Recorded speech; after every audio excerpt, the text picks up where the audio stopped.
the Russian president, rather than doing a Scott Ritter, this is why Scott Ritter will never be the president of anything, because there's not a politically correct bone in my body. But instead of calling it out, what I'm saying, this is a fat, obese man who fell down, who's never served, trying to take glory off of others. Da da da da. The Russian president said, "No, I admire the courage of Donald Trump to get shot like that, and it shows a hardness." And Trump's reading that, going, "I like Vladimir." And then Putin meets him. Putin doesn't say no. Be careful. Watch Vladimir Putin, very astute diplomat, doesn't say a negative thing about Trump. He'll say about their policy. He'll say, you promised me something, you did this. But at the end of the day, he's always like, oh, me and the president like this. They call each other. They talk for an hour and a half, and all this stuff. Why? Because Vladimir Putin knows and has been conditioned by his advisors to know that when Donald Trump wakes up in the morning, if it's the old word association games, say a word and the first thing comes to your mind. Well, that's how Trump runs national security policy. In the morning, they'll say North Korea. He'll go, Kim Jong-un. He said something nice about me. I like Kim Jong-un. The president of Poland. That son of a bitch said something I dislike him. I'll put out a tweet. So Vladimir Putin wants to make sure that whenever somebody says Putin, Trump goes, I like Vlad. He says nice things about me. And this literally is the kind of conditioning that exists out there. Which makes it a horrible position from our standpoint. Because, you and I could sit here all day long. We could have a conference about how we could try to use social media and information warfare to influence Vladimir Putin. Hell, you see the MI6 and the CIA trying to do it today, using Gilbert Doctorow and others to promulgate these stories about how, there's like a military coup going to happen in Russia, or there's going to be a Moscow Maidan, but Putin is a coward, Putin is this, saying all these things, as if that's going to influence, that Vladimir Putin's going to wake up in the morning and go, oh no, Gilbert Doctorow thinks I'm a coward. I must be resolved in my ability to show that I'm not a coward. Hey, come over here, Peskov. I need a press conference. I need a moment now where I have to look really courageous and all this stuff. You think that Vladimir Putin operates literally? I think Vladimir Putin wakes up in the morning and says, what do I need to do to make Russia better today? And he does exactly that. And he's not influenced by any of this crap. It doesn't mean that he's ignorant of it, because to make Russia better, you have to deal with realities. And so he's aware of this. But the idea that you indirectly can control President Putin is absurd. But we can control Donald Trump. We know this. We know that certain inputs generate certain reactions, and it goes all the way up to national security. The fact that he canceled or significantly reduced a major military exercise in South Korea because the South Korean government wouldn't send its vaunted Navy, because the South Korean Navy is known for winning World War II, World War I, World War III, and everything, that he wouldn't send the South Korean Navy to open up the Strait of Hormuz. And the president took umbrage at this, and now we have a major policy decision made overnight by social media. This is problematic for the United States. It's a disaster. Well, it's not just a disaster for the United States; it's a disaster for the world. If you think about it, well, what do you think he's going to do for Iran? Because Iran is now indicating they're ready to roll till the end of his presidency. Bessent's we're going to crush them economically. So, what do you see as the reality? Well, I said this a while back. I said there will never be an agreement between the United States and Iran. There will be a series of interim non-agreements, a series of understandings, but you have to deal with realities. One is that the United States lacks the wherewithal to execute a sustained military campaign of significance against Iran. Of significance means I'm not just talking about things blowing up and making video porn for the president to watch 20 minutes every morning, which he did during the war, where they got the best of hits. I used to, during the Desert Storm, I was, one of my tasks was a battle damage assessment officer for a number of targets. So I'd review, the various videos and everything. And then when I got into a study of, are we killing Scud missiles, I'd have the combat cameraman put together a video compilation that I would review every night before I checked in, of all the claimed Scud kill strikes. And after a while, it's just watching one, white flash after another white flash after another white flash after another white flash. but apparently President Trump really liked this. And so they would put together a 20-minute war porn tape for him every morning. He would watch it. That was his war briefing. We're kicking ass, Mr. President. Look at all the things going boom. You know, well, but that didn't win the war. It didn't win accomplish anything. The Iranians have said today that they are building more missiles per day than they expend. Meanwhile, we, on the other hand, have totally bankrupted our stockpiles of significant weapons, of long range standoff strike weapons or high precision intercept capabilities. We've depleted those stocks and we're not able to produce anymore. So we're getting weaker every day. They're getting stronger. That's just basic military math. So at a point in time when we were our strongest and Iran was its weakest at the start of the war, because we just said that Iran got stronger as the Right. every day on, we got weaker. So at our strongest point, we could not have a military campaign of significance, meaning that we couldn't move the needle on any of the major policy objectives we set for this conflict. Securing the Strait of Hormuz, terminating their ballistic missile production, and ending their nuclear program, or bringing down the regime. So there's the four pillars that we wanted to implement. We haven't been able to make any of them happen. And we're just getting weaker, weaker, and weaker and weaker, and they're getting stronger and stronger and stronger, which means any future engagements predicated on the same conditions. I leave the option of the United States to use nuclear weapons, which would, of course, change many of the things. But a conventional military campaign will never achieve what the president wants. It's impossible to achieve. And it's therefore the only reason why he would initiate it is to undertake some actions designed to create war porn, which would be spun as evidence of victory. But I think most people have seen through that.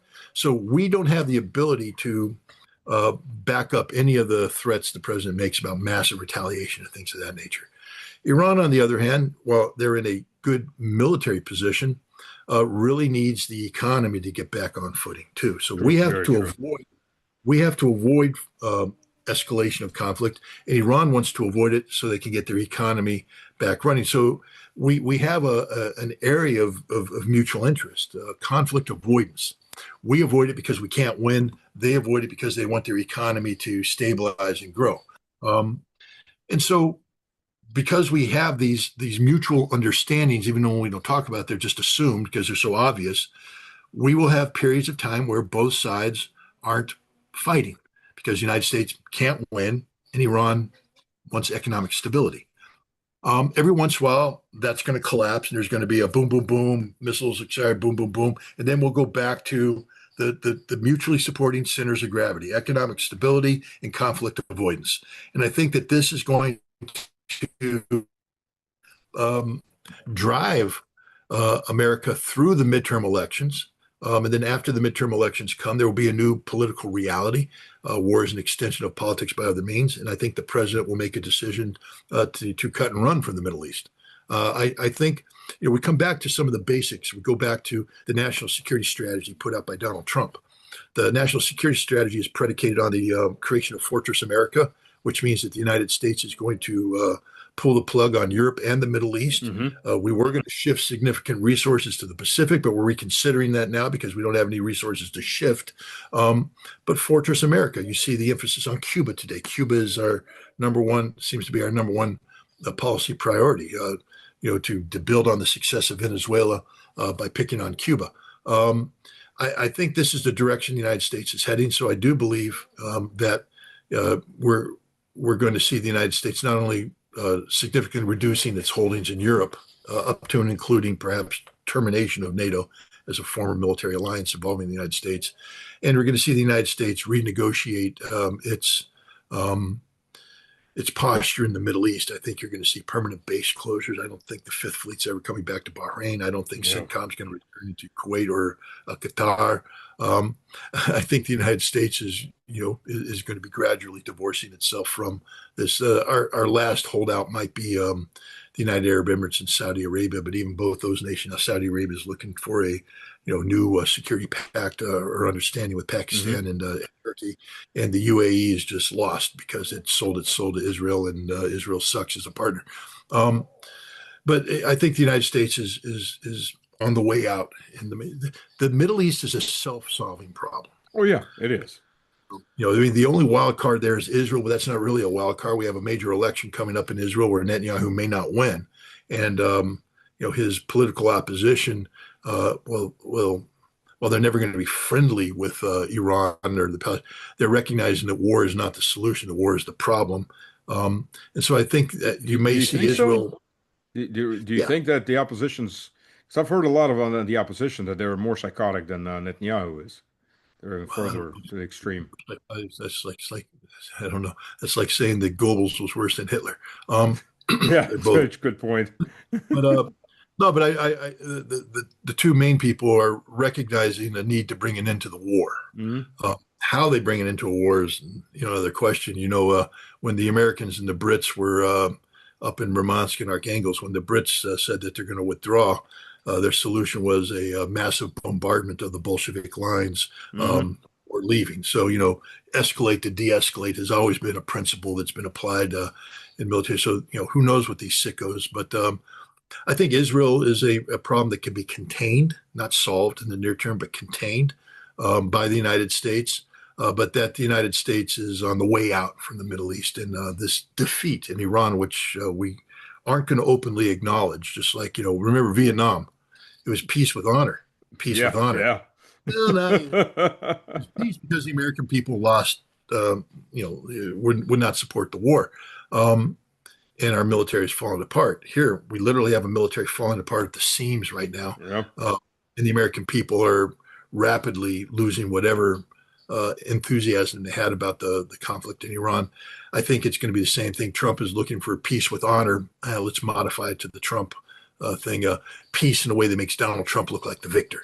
Um, you know, Yeah, I mean that's absolutely correct. Um, do you what do you think Trump even cares about elections, midterm elections? He's playing it like he doesn't care, but how much is there for caring? Because I got a follow-on question after that one. I think Trump cares about Donald Trump. Yeah, yeah, Extent midterm elections affect the Trump brand. That's what we have to talk about. Trump doesn't care about politics in the traditional way that people care about politics. First of all, I don't think Donald Trump's looking beyond 2028. hmm And if he is, it's simply how can he get somebody in the White House who will, write pardons and make sure that his family doesn't get prosecuted for the crimes they have committed and are committing as we speak, uh, while he is in the White House. Donald Trump cares about the Trump brand. He cares about the Trump legacy. That's all he cares about. He's created, we collectively have helped facilitate the creation of a cult of personality Oh in yeah, Washington. yeah. And that's all this is a cult of personality. So we have to stop assessing Donald Trump as we would a normal president. We have to stop assessing his presidency as we would a normal presidency. Here, the Constitution does not apply the way it normally would apply. Here, the concepts of respect for the office of the presidency clearly don't apply. Here, the concept of separations of power and you know constitutional due diligence no longer apply. That's all. It's not. It doesn't apply. So if you're assessing this president using, I feel sorry for political scientists who are you're trained in classic politically based analysis of Washington D.C. power politics, the deep state. It's all irrelevant. You need to be Yeah. somebody who studies cults of dictatorship and authoritarian rule before you to get some insight into Trump. So when I take a look at the midterm election, the first thing is the his political survival. Trump looks at the midterm elections in terms of how it will impact his ability to continue to govern as a cult of a cult of personality. Um, he knows that he can survive loss of the House while holding on to the Senate or limiting the Senate loss to numbers that don't allow for a conviction. He spent the last 2 years of his first term fighting impeachment after impeachment. So he knows he can survive that way. He also understands that there's a political consequence to the Democrats if they spend 2 years trying to impeach the president, not getting a conviction. And that could, so in many ways, the threat of the midterms is a short term threat. Um, if they can't follow through with the immediate execution of this cult of personality, and I don't Mhm. mean literal, I mean political execution. Uh, but Trump is astute enough to know that if he loses the Senate to a degree where a conviction becomes possible, then the whole house of cards falls down immediately, and he's in trouble. So he will do everything possible to prevent that from happening. Um, Seymour Hersh has just published a very interesting piece in his Substack. He's earlier written about what they called COGS, which is continuity of government Hmm. things. Um, but now there's presidential emergency action directives. All of this has been approved by the Congress. These are secret deals made between the executive and Congress, where Hmm. Congress basically punts to the executive in times of emergency, allowing the president for unprecedented emergency powers, suspension of the Constitution, etc. Um, and so, what Seymour Hersh is suggesting is that there are people right now in Washington D.C. that are um, ready to implement some of these emergency, directive capabilities by the executive to suspend elections, to do things. I don't know if we're there yet, but I think one of the reasons why, because you got to ask yourself, why is the president suddenly so nonchalant about Oh about yeah. about losing the war in Iran? Because normally losing the war in Iran and the economic consequences that are derived thereof would be enough to wake a man up to say, I don't want to lose control of Congress. But he doesn't seem to be concerned about losing control of Congress, even though the evidence suggests that he may lose control of Congress. Um, and so this is a man who, um, we have an emotionally unstable man who is fully capable. If you remember, I don't like to compare Trump to Hitler because that's unfair um, to Trump. I mean, I'm not I trying to was say, about to ask to which one. no, nothing. Oh Hitler deserves, everything that yeah, history on absolutely. him. But, you know, the way Hitler abandoned the German people at the end of World War II, where the German people are weak. The Russians are in Berlin not because I made bad decisions in 1941, 42, 43, 44, 45, but because the German people are weak. They Yep. lost faith. He just turned on them. Trump is fully capable of doing that. Oh yeah, I am yeah. I am MAGA. MAGA is me. I am the inventor of MAGA, Make America Great Again. America is defined by me. And those people out there calling themselves MAGA, saying I betrayed them. No, they betrayed. And Trump is fully capable of saying, the American people have betrayed him. Um, and that's a scary thing because the moment he walks away from the MAGA base, which I think is something that could be happening, means that he's no longer concerned about traditional vectors of political credibility like elections, Yep. and instead he will take advantage of the fact that he is the man in charge who can call all the shots. And unfortunately, Congress punted to the presidency back when we had more rational players in the White House saying, oh, if there was an emergency, if a nuclear weapon went off and there isn't time to contact Congress, what can we do? Because that's what these are designed to. They're designed for a Right. moment when the world's gone to crap and the president can't do things. He has to take action. Just like they punted on War Powers Act, they punted on the constitutionality of the continuance of government. But they're very fuzzily written. They never straight out say this can only happen when a nuclear weapon goes off. It happens when the president determines something. And now we have an insane man in the White House, and we have a cabinet unwilling to invoke the 25th Amendment. So here's a man who could literally wake up one morning and decide the American people have gone crazy, not me. They've abandoned the principles, not me. And therefore, because they're threatening my ability, Donald Trump, who is a morally driven man whose word is above the Constitution, threatening my ability to do the things that I determine are best for America, I will invoke emergency powers for the continuing. And he can suspend Congress. Now, he can't Really? dismantle Congress. Oh, he can suspend Congress in terms of congressional ability to. He can if he invokes these determinations, he suspends the Constitution, suspends Congress, and takes on literal dictatorial powers. Now, whether or not this will survive scrutiny by the people that matter, like the military, is another question. But one of the things is the military, is constitutionally prohibited from doing, domestically political interventions. But now we get into the Department of Homeland Security and this whole ICE thing that he's created. He's created an army that is at literally practice taking over American cities. Yep. I mean, Yep. ICE has rehearsed taking over American cities, um, and there's been no significant pushback on this. And so, we this is all crazy talk, except but the fact that you and I are even having this conversation shows you how broken America has become. For the first time, I mean, you and I have had this conversation in private, and I've always said that I would advise people if they wanted to join the U.S. military just to reflect long and hard on why they want to join the military. If they're joined to serve their country, serve the Constitution, then do it. But understand that you'll be serving presidents, not a president, but presidents who make policies that you may not agree with, and you may be called Yep. upon to do things that you personally disagree with, but you have to do it because you joined the military. I'm not talking about Right. violating the Constitution. I'm just saying, it's not unconstitutional to have American fighter pilots ordered to bomb Iran. That's not an unconstitutional order, because the president has been given constitutional authority by Congress for 180 days to wage war any way he wants to. Does that to justify it to anybody?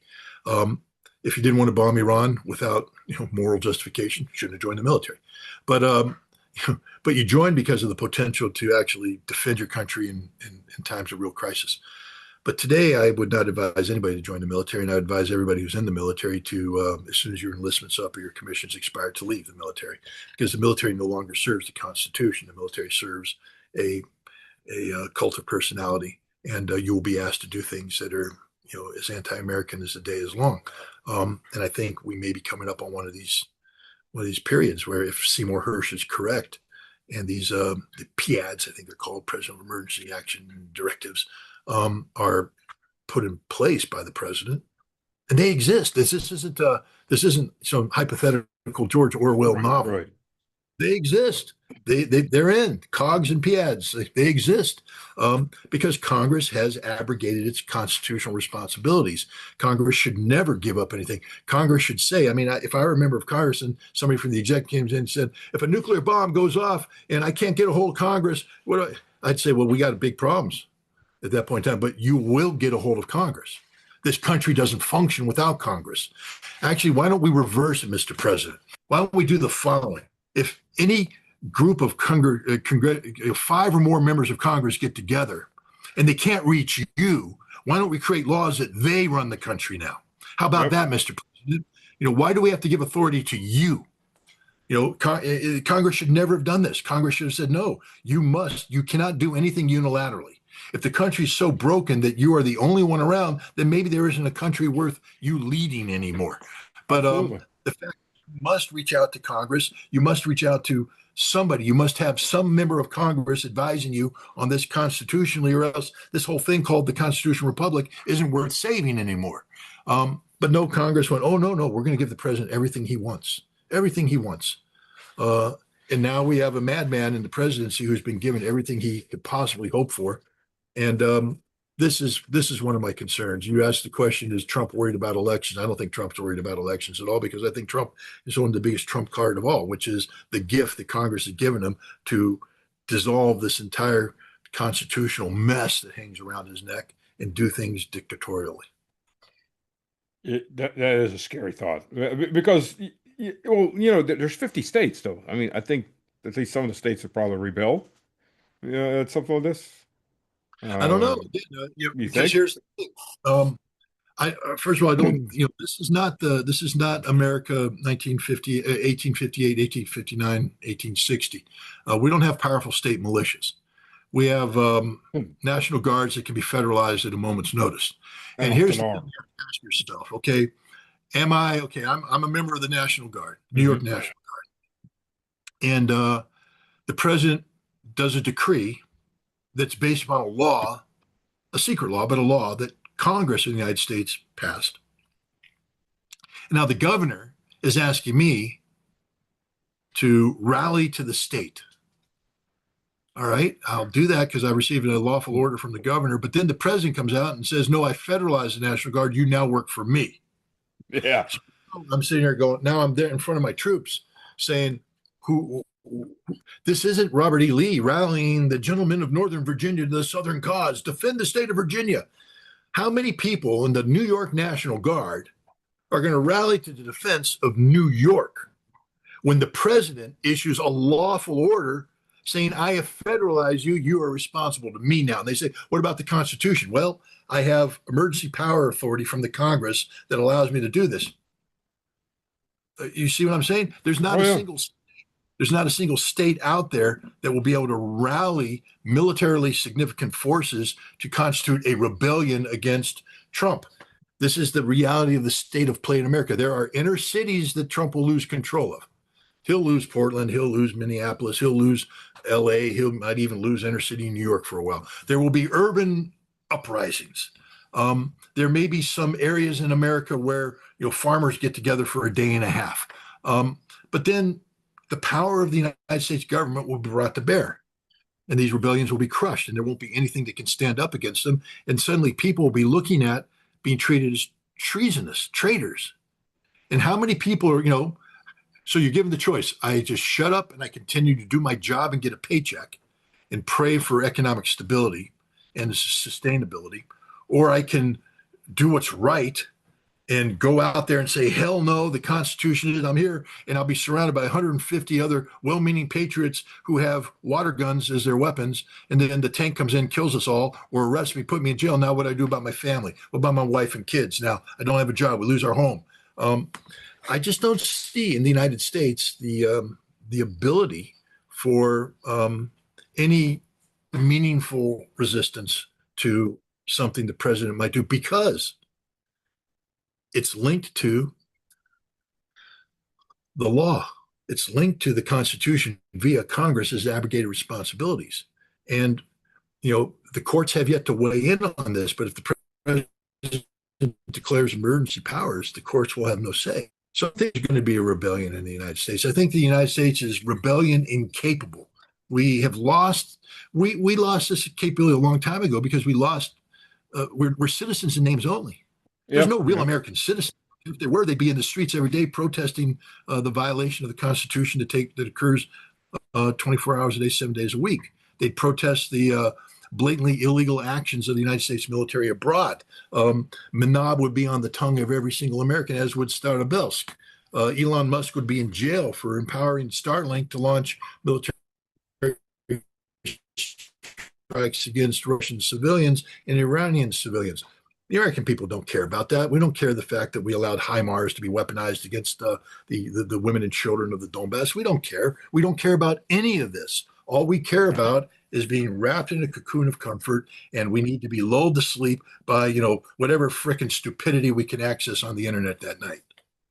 yeah, yeah, yeah. You're right. You're absolutely right. Wow, that conversation went in a direction I wasn't expecting, but yeah, that was if he's got these kinds of laws already underhand, holy crap. That's But again, don't believe me. What I advise people, and I say this all the time. I did this when I used to speak in colleges, and I spoke.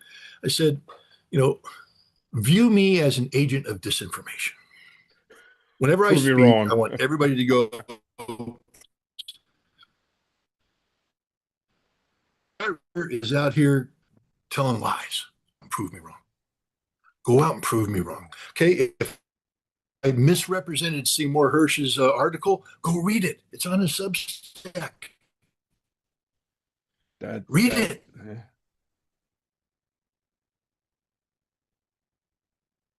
eh, I'm an agent of chaos.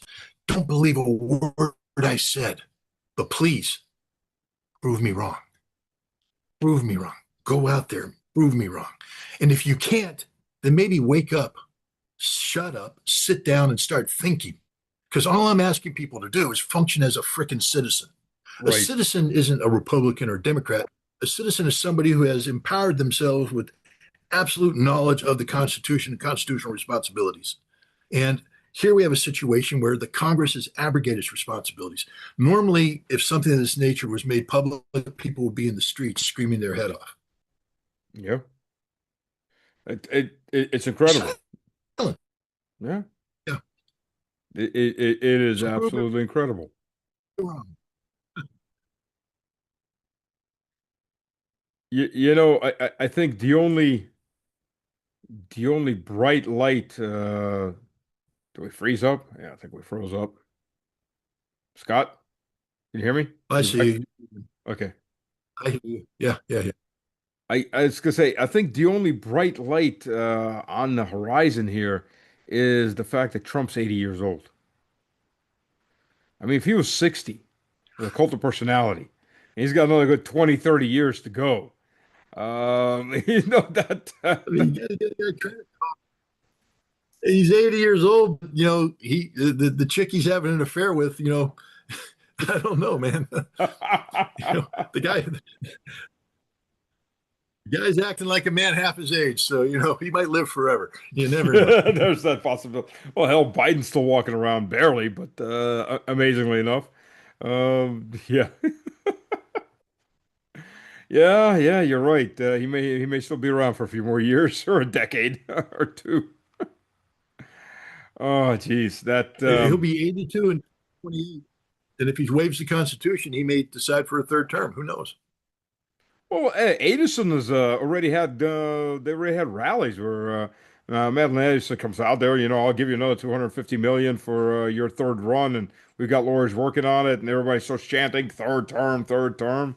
That's damn. That's scary, very loyal, fanatical crowd.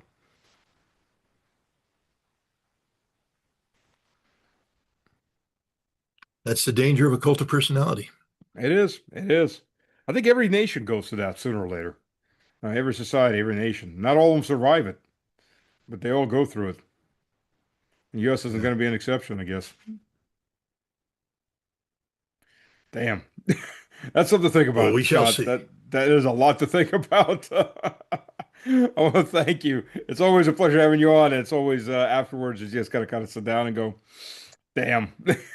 You know? Um, so we'll see I guess we don't have too long to wait to see. November's right around the corner, quite literally. It's yeah, it's not like we have to wait a year. It's literally three months away. So Whew. So we'll see how this rolls. Because you're absolutely right. I mean, the man acts like he doesn't give a damn. He's like, yeah, well, he elections, does. whatever, not important. Whew. Okay. Now, Scott, I want to thank you. Looking forward to seeing you toward the end well, in September. If you can make it down, or next time you're making it down. So, and looking forward to getting you back on again. We'll see how this rolls. All right. Everybody, Okay. thank Well, it was you. good Thank talking. you very much. Yep. Cheers.